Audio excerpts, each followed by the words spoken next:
T2T radio. T2T radio. Education for all, for all, for all. Education for all, for all. Welcome to T2T radio program. Today we are going to look at the topic access to education for migrants. With me to do the discussion are I'm Mohammed Firuza from T2T Primary School. Zakaria Fatima from Kpendule EA Primary School. Liasu Esule, Kpendule EA Primary School. Millicent Fibina, T2T Primary School. Let's set the ball rolling by looking at who a migrant is. Who is a migrant? A migrant is someone who moves from one place to another. To my understanding, a migrant is a person who moves from one community to another community. Any other? Yes, a person who leaves his or her location to a different place is a migrant. Location. Good. Let's look at the possible causes for such movements. Yes. I think there are either push factors or pull factors. When we say push, sometimes they move to other communities for economic reasons. To either there is education there, they want to go and then get from that community or country, or either they have gone there as a result of pressures from their environment. All right. And Any then, other? Yeah. When we say push factors, I think wars can force them to go. Mm-hmm. Any other? Yes. Mm-hmm. Causes, possible causes. Yes, some of these possible causes may come from the children parents too. They can ask them to go and stay with their sisters, their stepfathers, or their aunties. It's also another cause of them traveling Moving from one place to the other. Any other? You can also talk about better education. Mm-hmm. Some of them, where they are, access to education is very poor. So someone can move from their community to a different place because of education. Mm-hmm. You can also talk of financial problem. Mm-hmm. Because there is no money in the house, they can travel to different places to look for money. What of conflicts? Is it possible? Yes, Mm-hmm. conflict is possible. Example is me. I'm from Bumprugu. I see. Yes, and that place sometimes we're fighting here and there, so we have to run from one village to the other. Even up till now, some of the people who ran to serve, they have not come back. Wow. I Yes. can also cite an example So like conflicts like the Boko crisis. People have moved from the Boko to our communities. Mm-hmm. Especially my As a result of uncle. the Your war. uncle? Yeah, Wow. he was staying He's- at Boku. Boku. Yeah, because and he's of now with you people. yeah. Okay. My husband's sister too is over there. Wow. So as at now, she's in our house. That's unfortunate. These are the effects of conflicts that will trigger migration. So people will be compelled to move from their communities to different communities. Now, when they are found in our communities, does it actually make it so easy for them? Are people able to coexist between them and their communities? I think it is not easy living peacefully with the migrants in our communities. Sometimes we try to look down upon them. We don't look at them as if they are part of us. Sometimes they ask them, are you from this community? Especially these Fulanis. They don't just regard them as people human who are beings. supposed to be with us. Yeah. Yes, it is not easy when they come to stay with you. Sometimes you the one who have come. There's a saying in my language that a monkey doesn't cry in the other person's land. Mm-hmm. When you come, you can't express yourself, or you can't have access to the things in the community as if you were in your own community. So that way it is not always easy moving from one place to another to go and stay in someone's community. But you come there, a lot is happening. Even going to access health is always a problem. T2T radio. T2T radio. Education for all, for all, for all. So, will you agree regarding the girl child, those who migrate from their communities to the other community because of several reasons? Will you agree that they still have access to education as they would have been if they were in their communities? I do not exactly agree to that. Because some of them in my community, for instance, I can count about 5 girls who have moved to Accra for kaya business. And 3 of them have come back and they have refused to come and be part of the students. They have refused to come back to school.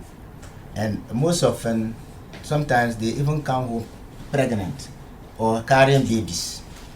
So I don't think they try to further their education. This kaya, when they move to Accra, when they come back, they don't come back to school. They don't get back to school. They don't get back. And some of them too, I think it's not easy on them. Because when they migrate and come, they are still looking for means. They will even have to look for a place before they can find work. Like my uncle, for example, when he came back here, at that place, his work was there. That was why they were staying at that place. So because they just came, it was because of the war. So when they just moved and came here, he was not having work. So he had to apply. And the wife too, she was very busy. For her, she was having a handwork. So she used to be very busy. Even taking care of the kids was a problem. Sometimes I'll have to go to the house and send their kids to school before I also come and prepare and go to school myself. So sometimes it's not easy on them. So let's still look at how they can coexist with the natives. Do you agree that such a thing still exists in our communities? Yes. Yes, it exists. Yeah, I think it is good for us to accept them as part of us. They are also human beings, and they deserve to be treated as the way we live in our communities. So I think it is important we try to respect them, and because in as much as they have moved to our communities, I think some members of our community have also moved to other communities. So we have to accept and then treat them as the way we live in the community, so that they will be free to have access to education. When I talked earlier on, especially the Fulani people, we have about 5 Fulani settlements in my community. And out of this settlement, I have gone around all the 5 settlements. Fulani dispersed settlement. Yeah, okay. So I've gone around, and only one parent has accepted to bring his children to our school. Because the way we treat them, they feel safe. They feel safe. So I think we have to accept them as part of us.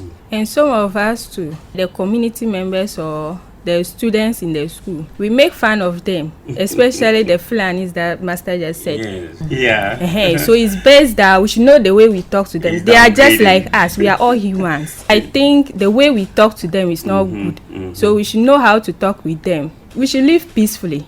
You see, right. When you talk that way to them, they will not feel good. So you mean they don't deserve education or what? That is very true. So that actually takes us to respecting each other's culture. Yeah. At least if someone is coming from a different cultural background, just as you would like someone to respect your culture, you also do so. Teach to Teach Radio. Teach to Teach Radio. Education for all, for all, for all. Now, do you have anything to tell our parents in terms of migrants with regards to the girl child? Some of them could migrate as a result of running away from early marriage. Based on the girl child, parents should stop even telling them to go to Kumasi and look for money and come back. Because when they do that, they try to stop the education and go and come back. When they go, they will be lagging behind. And the migrants, they should treat them well. Because they are strangers, they want to sit on their interests. They are looking for maybe electricity, water, food. They don't get in that particular. They should just treat them as other colleague human beings. Could you touch on the early marriage, the effects of that? Can you touch on that? Because it may affect their education in one way or the other. I think some time ago, about 4 or 5 years ago, I was teaching a junior high school. And it happens to be the community I have been brought to be the head teacher. And there was one girl who ran to Accra because he was to be forced into marriage. Wow. And unfortunately, this girl has been back with a baby. She ran because they wanted to force her into marrying an elderly person. So I tried going to the community to find out why she was no more coming. And that was the reason the mother gave. But last year, she was back with a baby. I think it is as a result of they forcing her That has made her to finally be impregnated, because as she went to Accra, there was no more guidance. Yeah. Somebody to take good care of her. So I think it is bad. And I also want to add that our adopted children, their education lags behind, because their aunties don't give them full chance. They rather want them to trade than to come to school. There is a girl in P6 for now. She has always been absenting herself. We tried to find out, and we're told that she has been moved from our community to the district capital to sell charcoal. The uniforms were given to us by the education service, and I tried making her, because her uniform was very bad. So I gave her a uniform just to encourage her to be calming, and this time I think it's better. Attendance is improving. It's improving. And about the adopted case, I was having one in my class. She used to be very good. I was even telling her about it. The girl was very good, but she used not to come to school. Like a term, for example, she can come about 5 times, full term. Okay. So one time I asked her why she was not coming to school. She said she's working in the house. Okay. So yeah, when the colleagues moved to the next class, I was telling her that particular girl, the class they moved to, the teacher was asking about her. So I told him that even when they were in my class, she used not to come to school. She would come, but not always. So with that, we were discussing it. Then I told her about the girl, how she doesn't come to school. Then one time I was told she was carrying to sell in the school. That's what she does in the house. And when you look at her, you will not even feel happy. In fact, let me add to what Madam just said, because they informed me I'm the head teacher. The class teacher told me of the girl's absence. So I went to the house. I just saw it feely, because when I went, the woman was making kusi and packing it in sieve, and this girl was there. So I asked, and the woman told me that's the girl's sister. She has refused to come. I asked the girl, why have you refused to come to school? The girl started crying. So I persuaded the woman to release the girl to come to school, or to put some pressure to be calming. So when I went to school, later the girl was carrying the kose and was passing our school. I called her and asked her, why were you crying when your mother said you have refused to come to school? Why? She said, I couldn't talk because that's a lie. She has asked me not to come. Wow. So let's look at the impact of this aspect of migration, effect of this kind of problem on their life. I think it leads them to early marriages. But when they drop out of school and the age, one girl like that was dropped out of school and she was about 12, 13 years. She stayed in Accra for 3 years. When she finally came back, I learned they are preparing to marry her. So, in fact, and most of them, when you leave them in their house, they follow bad company. By the end of the day, you see that they'll become pregnant. Teach to Teach Radio.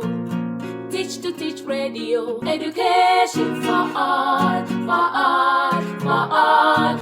So, what will we say to our parents, our caregivers, and community members in general? I would like to say that to our parents, no matter where you find yourself, education is very important to everybody. When you get married and you don't have a work, it will be very difficult to take care of yourself. You know, the man cannot do everything for you. In recent times, they say that they also want ladies who are working. They don't want liability. So I'm pleading with our parents, they should please send the girls to school. Yes. I'm also pleading that they should try as much as possible, not pushing our girls into early marriage. They should rather encourage them to education. I also encourage parents to try and educate their children no matter where they are. If you are in a village, please send the child to that village school. It will help the child to come. Yes, I think education is very, very essential to human development. It is very important our parents educate or sensitize them to keep on sending or doing all that they can to support our younger ones to be educated. I think that will help in the long run. No, I think we need to give our migrant girls in particular the opportunity to get back to school. We call that second chance. They can always get back to school when they relocate.